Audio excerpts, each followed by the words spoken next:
So guys, I will take the question, the Armstrong number. So let's suppose we have a number which is equals to 1, 2, 3. So first of all we have to find the number of digit in this number. So in this number we have total 3 digits. Total digits is equals to 3. So first of all we will I will find the number of digits. So for this task I will use a variable which is count is equals to 0. I will initialize it by 0 and I will use a loop, while loop, and the condition where n is greater than 0. Mainly जो purpose है n equals to 0 लेने के लिए मैं आपको अभी थोड़ा जल्द बताऊँ. सबसे पहले मैं थोड़ा सा कोड लिख देता हूँ, ठीक है. n equals to n/10 and I will do count plus plus. So let's suppose we have taken a number which is 1 2 3. तो सबसे पहले जब काउंट चलेगा, जब आपका वाइल लूप चलेगा, तो सबसे पहले आपका n जो रहेगा वो रहेगा 1 2 3. और by this condition, by this assignment we will change it by we will divide it by 10, so it will become 1 2 3. तो सबसे पहले हम इसका डिवाइड करेंगे 1 2 3 से, जो कि आपका हो जाएगा 0.3. क्योंकि हम इंटीजर ले रहे हैं इस वजह से ये ओवरऑल हो जाएगा 12, ठीक है. और उसके बाद आपका काउंट क्या हो जाएगा, plus plus means count equals to हो जाएगा आपका 1. सो ये हो गया आपका जब लूप आपका फर्स्ट टाइम चलता है, ठीक है.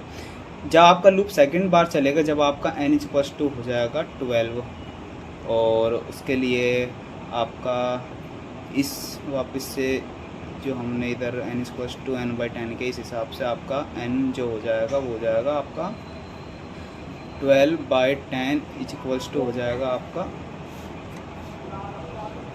12/10 इक्वल्स टू हो जाएगा आपका 1.2. और क्योंकि हम इंटीजर ले रहे हैं इस वजह से ये ओवरऑल बन जाएगा आपका 1. तो इस टाइम आपका काउंट कितना हो जाएगा, काउंट इक्वल्स टू 2. सो अब हमारा n क्या है, अभी भी ग्रेटर देन 0, इस वजह से लूप आपका तीसरी बार चलेगा और n इक्वल्स टू हो जाएगा आपका 1/10 which equals to let's suppose 0, क्योंकि हम इंटीजर ले रहे हैं. और आपका काउंट क्या हो जाएगा, plus plus means count equals to हो जाएगा 3. सो बाय दिस इन दोनों की हेल्प से हमने क्या कर लिया, हमारे जो नंबर ऑफ डिजिट थे वो हमने क्या कर लिया, फाइंड कर लिया, ठीक है. So guys, we have seen that how can we find the total count of digit in a given number. So तो सबसे पहले मैं आपको एक फंक्शन से इंट्रोड्यूस करवाना चाहूँगा, जो कि है, अगर हमें कोई दो नंबर दे रखा है, लेट्स सपोज a, b, तो हमें निकालना हो a की पावर b. तो इसके लिए जावा में एक इनबिल्ट फंक्शन रहता है, जो कि आपका रहता है math.pow small POW and a and b.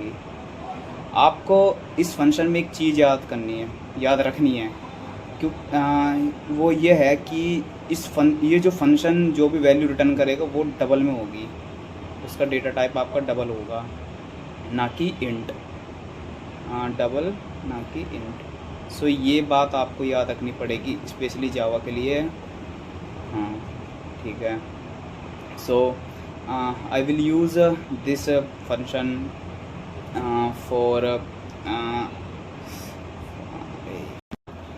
for finding a to the power b.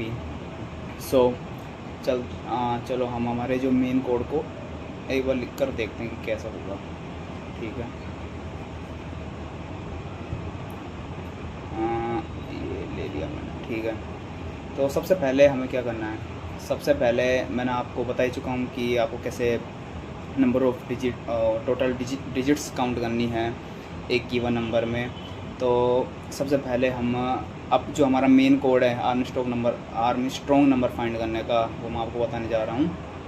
जो कि सबसे पहले हम एक सम डिफाइन कर देते हैं इधर =0। ठीक है भैया। और उसके बाद क्या होएगा,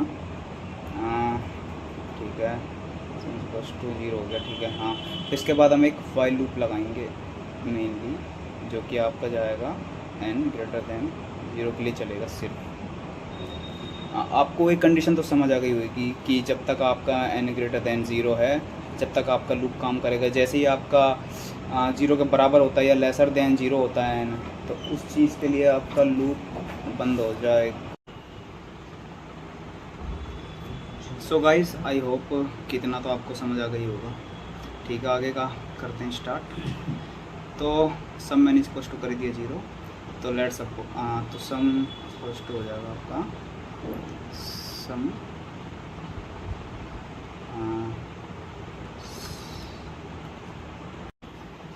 ठीक है गाइस, ये आपका हो जाएगा sum to sum plus math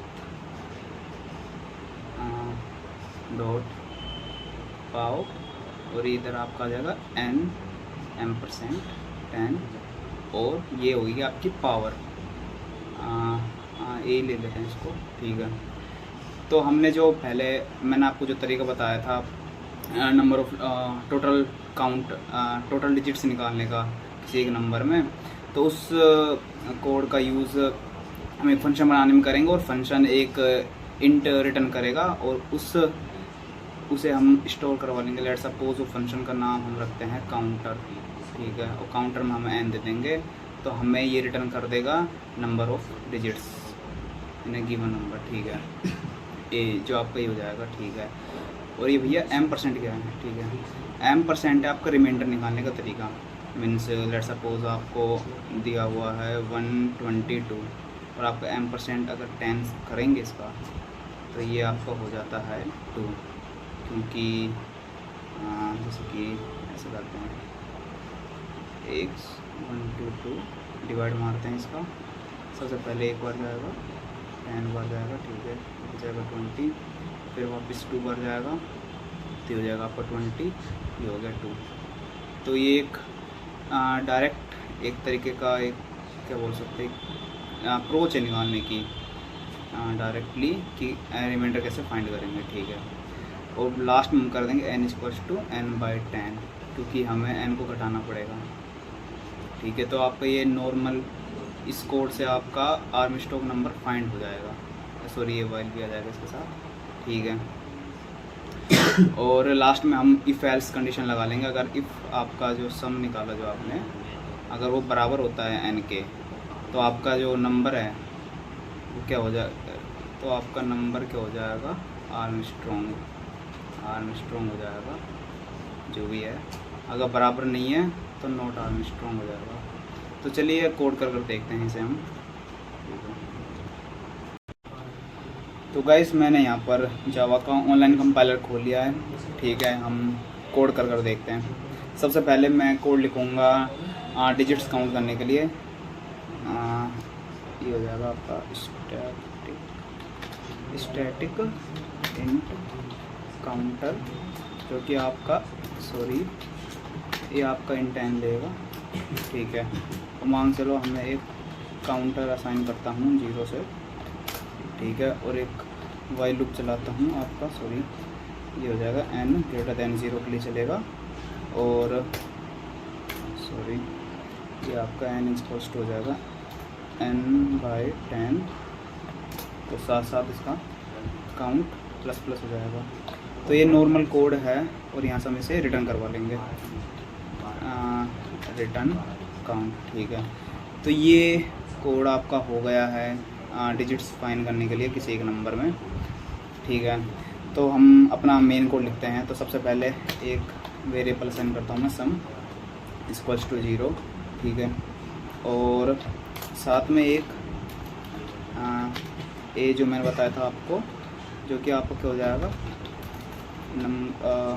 counter, इसका अगर साथ में आपका एक नंबर दे दूँ, ठीक है, ये हो जाएगा, ठीक है। वाइल आपका चलेगा n जब तक आपका 0 से बड़ा होगा, ठीक है।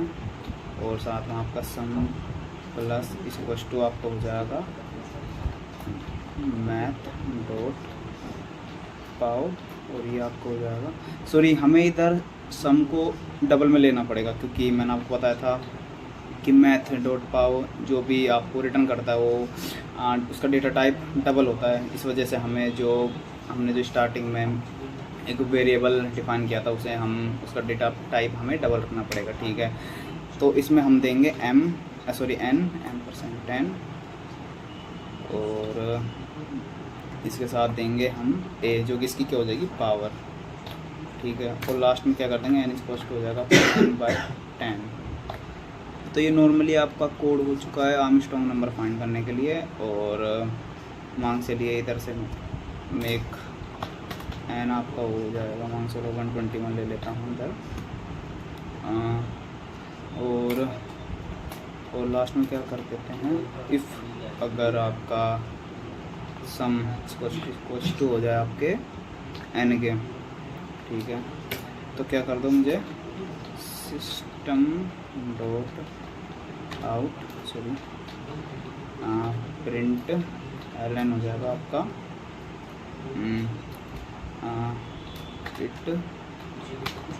इट इज़ एन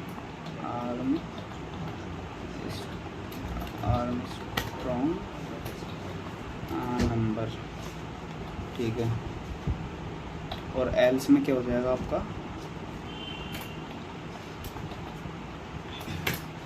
एल्स में आपको हो जाएगा, मैं इसे कॉपी कर लेता हूँ और इधर पेस्ट कर देता हूँ, इज़ नोट कर देता हूँ sorry is not Armstrong number, ठीक है। तो ये आपका नॉर्मली एक कोड बन चुका है आर्मस्ट्रॉन्ग नंबर फाइंड करने का। तो चलिए चला कर देखते हैं कैसे चलता है। ये क्या है रन। हाँ, तो जैसे कि आपको पता है कि 121 हमारा आर्मस्ट्रॉन्ग नंबर नहीं होता है, और अगर इधर हम 153 लेंगे तो देखते हैं क्या होता है। 153 लेंगे तो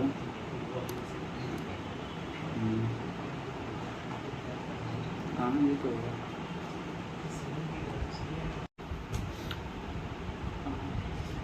तो गाइस यहाँ पे थोड़ी दिक्कत आ गई थी, क्योंकि हमने जो इधर n इक्वल्स टू n/10 किया, इस वजह से जो लास्ट में हमारा n 0 बन जा रहा था, और ये जो कंडीशन है ये फेल हो जा रही थी। क्योंकि अगर हम सम जो कि हमारा 153 जो आ रहा है, ठीक, अगर उसे इक्वल करेंगे इक्वल्स टू 0 करेंगे तो कहीं ना कहीं वो एल्स कंडीशन पर जा रहा था। इस वजह से मैंने एक नया क्या बोलते हैं, एक नया वेरिएबल डिफाइन करा, जिसकी वैल्यू मैंने जिसे मैंने के नाम दिया और value n equals to define कर दी, ठीक है।